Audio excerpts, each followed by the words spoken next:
Hey, Gavin. Hey, Louie. I am so excited for today. First of all, we look so slay, beautiful, Gorgina. Look at this. It's the season, etc., etc. Speaking of which, I saw Alaska's Christmas show on Sunday. I'm jealous. Oh my God. So fun, so fun. There is nothing like a good Christmas show. Like, we're primed in the season for festive merriment, gaiety, if you will. And I know you Super will. gay. And I know you will, Gavin. I mean, you know I love Christmas, so of course. Right. This is your favorite time of year. Absolutely. Isn't it so crazy how like you peak in October and then immediately drop off? Immediately drop off. Yes. There's nothing. That is absolutely who I am. Yeah, there's nothing left for you at all, except for me and the Mixed Reviews. Hi, everyone. Welcome. We are a film podcast where we take a film subject such as an actor, director, or a mini genre. We take an entire month. We get as much information as we can. We watch as many films as we can, and then we take all that info and we give it back to you like the wonderful children of the world you are. We are the Santa Clauses to your little baby children ears, and we're giving you this info. And then we will tell you what we like and what we don't like. Just tell everyone you want to go down their chimneys, Gavin, okay? God. Stop beating around the mistletoe, honey. I like the sounding of that. No? Oh, is that not? No. Too much. That's too much. Too far? Too much. Wow. On Christmas, Gavin, how could you? Please, Dawn. It's Christmas. I also saw John Waters. Oh my God. Was he like at the bathhouse? Like what were you doing? No, it was a show. I paid for a ticket and I went and saw the John Waters show. I love the John Waters Christmas show and was not aware that it's basically the same. So I've seen every it. Year. Yeah, I've seen it twice and it's very good. So this is not a knock on John Waters at all. And honestly, get that money, babe, because he can't even get a film fucking finance because we're in dire straits as a nation. I know. But I went twice, and the second time I was like, oh, okay. Yeah. Like he mentioned he's like, I'm already writing next year's. I was like, Diva, are you just punching up those jokes? I will say it was very fun. He just, if you don't know, he just gives like a long monologue. He's very raunchy. I was talking to a colleague that was also there, and I was like, I can't believe he's turning 80 next year. That's so and wild. It's still so shocking. Like the things that he says, his ideas, really still are shocking, even though like the culture has moved and changed so much. Maybe it hasn't. I don't know. It actually, I think we're going to talk about it next episode. Like I think it actually has, but not in a good way.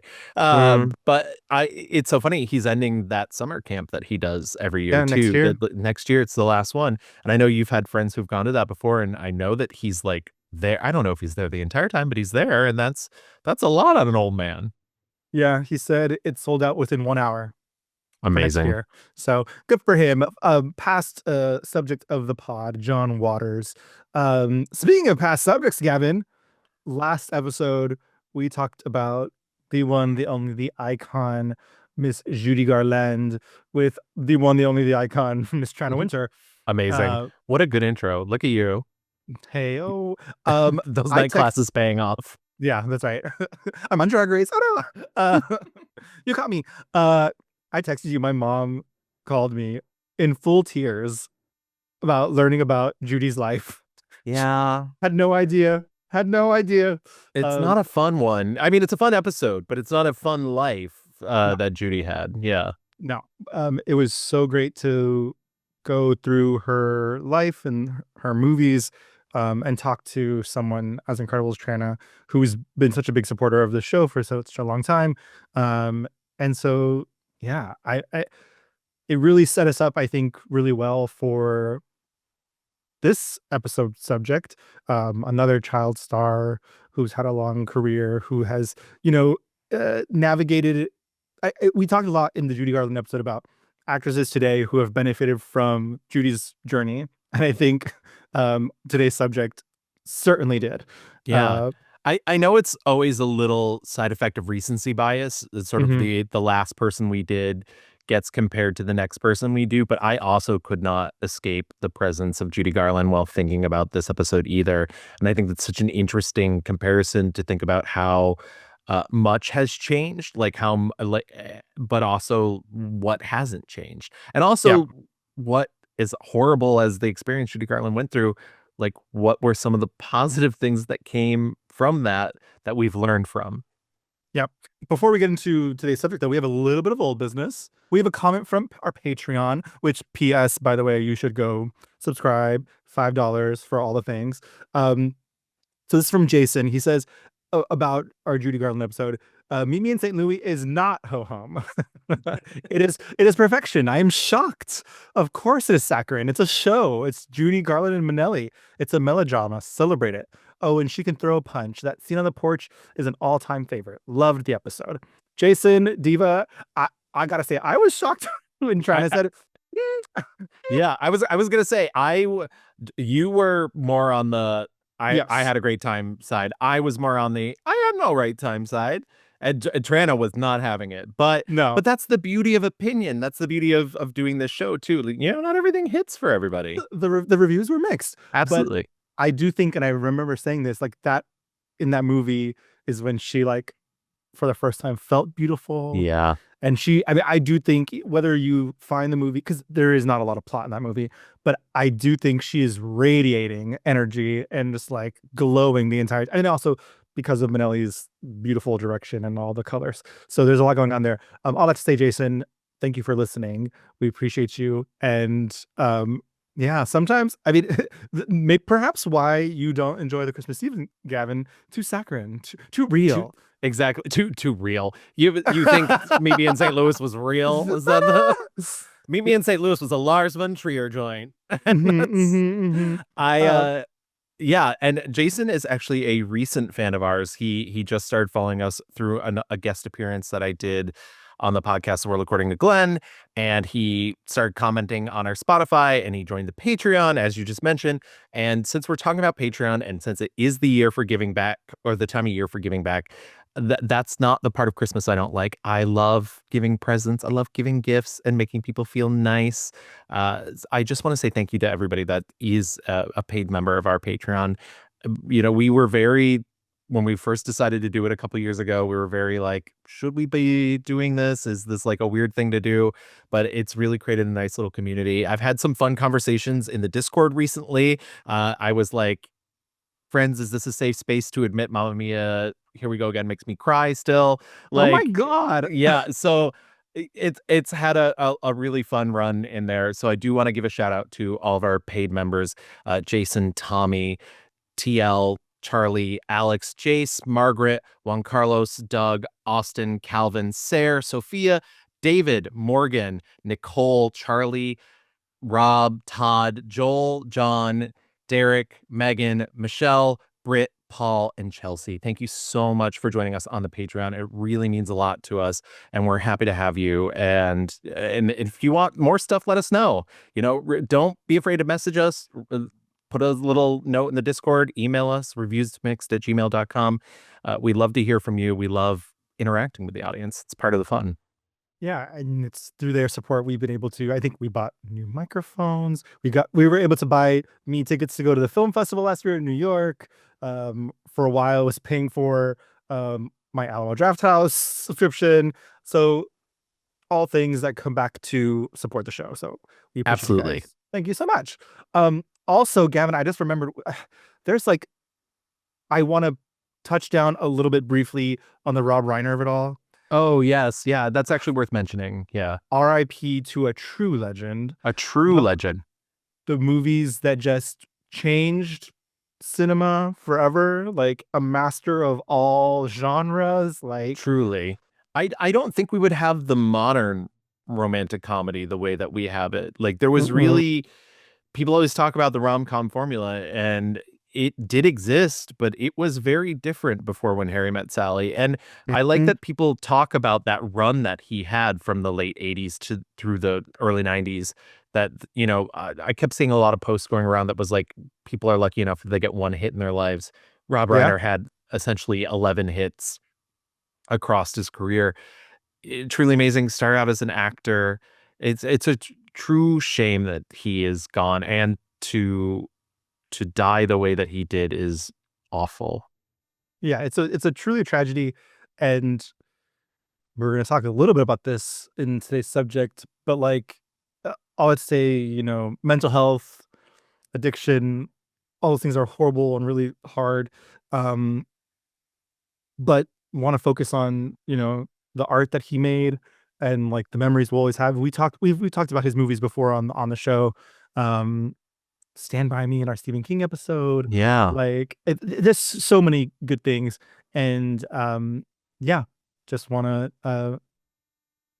It's been a lot of news this last week alone, really bad, horrible news, and that piece of news was this kind of like a moment where I was like, oh my, like there's so much happening in this world today, and so like Gavin, you were saying, this is a season of uh, giving back, reflecting, looking forward ahead to, um, you know, fresh starts and new beginnings and things like that. Uh, and so, yeah, it's been heavy, and I just want to recognize that it has been heavy, and we are so grateful for you guys listening and maybe finding some respite here with us. Um, but all that being said, thank you to Rob Reiner and the magic and the movies he's given us. Like, will never be forgotten. Truly never.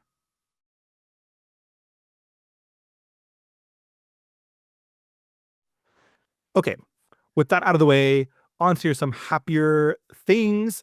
Gavin, who are we talking about today? We are talking about the singular presence, somebody who every time I watched an interview clip with her just made me smile in a way that I was not. There's just an inner light. We're talking about the one and only Amanda Seyfried. Yeah, you posted her on the New York Times cooking, and I said Yes. the way that I gobbled that content up. We are so lucky that she has not one but two movies out right now, and she is on a media blitz tour, just being so charming, Yeah. so fun. And so honest, and I Mm-hmm. think that's really good because it very much feels like when people talk about, like, media training, what they mean is, like, that they're not willing to say anything, sort of, and I kinda love that she's sort of the anti-media training, that she's like, "No, I'm gonna be who I am, I'm gonna give it to you." I love that New York Times cooking segment begins with them asking, like, "Do you cook?" And she's like, "No. Well, I can make I make eggs, and cereal. I make cereal." Like, She is our anxiety queen, and mhm. it's so refreshing and on, like you said, honest to see her kind of. I mean, obviously she's a beautiful woman, but to see how through her career we've seen her go from like teen mean girls, stereotypical blonde girlfriend type, to this fully grown, realized woman who feels absolutely in charge of her career, who is honest about her insecurities, anxieties, the movies where she's like, I was horrible in that. Yeah. Um, but I also is found an interview clip from talking about the movie Gone, which I don't know if we'll even spend that much time on, but she was like, "Yeah, everybody else is so really good in it, and maybe someday mhm, I'll get there." And the interviewer's like, "No, you're good." And she's like, "No, no, no." She's like, yeah, "Don't say that, like, but I'll yeah, get there." yeah. She said the same thing about her and Les Mis. Like it's, I- but she's honest in that way. But then also she's able to say like, I have so much stage fright, and sometimes like I can access that and put it into the character. Um, she's kind of a little bit of a freak, and I love it. Yes, Um, absolutely. the power of a beautiful white woman to be like, I actually am a weirdo, and we see that in her career. Yeah. Um, we were A texting about like she's made so many movies that like, were like a random like, when did this come out? And it's yes. Yeah. weird, random, like out of nowhere. It's so cool. It's funny too that I think one of her strengths is she is very much like, "But I mean what I say." Like, Oh yeah. don't get it twisted. Like, I will tell you, like, and I love that about her too. Is like she's very in her own she stands her own ground, and she's like willing to be like, "No, but also like I'm a human being and I have opinions, and guess what? You're gonna hear Right. them." Yeah, and she's also, I feel like it's so rare to hear an actress say kind of like, "Well, I had a bad time shooting a movie and it really fucked Yeah. me up." And She fucking names names. She like names the producer who fired her from her first soap opera. yeah, and she's like, "Yeah, I didn't want to do a Marvel movie because like Yeah. fuck being in like makeup, and like that was gonna make me anxious, and like, not my tea." And Yeah. she's just like very that we there are so many actresses who have made like splashes and then just kind of go away. Yeah. And for a myriad of reasons. But a lot of times because fucking men are awful. And she is someone who has owned her career and somehow, like, God bless, has been able to, triple Lutz her way out of, you know, teen girlfriend roles and into like really a really interesting career. And it's just so, so cool. And also do everything. I mean, she's Yes. singing, she's in heavy dramas, biopics. In, TV. She does. I don't think when you think about her, you think, unless you are us and probably know her from Veronica Mars, uh, oh, they I think that you don't think you like think of Amanda Seyfried and you're like, "Oh, she's a movie star." But yeah. she has consistently bounced back and forth the TV, because even though you mentioned that she is in 2 movies this year, she was actually in another movie this year earlier on that came out, and she was also in a TV show. She led a That's right. Peacock TV show. So, Right. like, yeah, she's just really hitting, you know? Yeah. She's hidden. And I was telling you off mic earlier, like I'm really excited. I'm really excited to go through because there are things that people 100% know her for, Mamma Mia, Mean Girls, Les Mis. But then there are these other little weird little guys sprinkled all about. And so I think we're gonna have a good time. So, why don't we get into our rewind?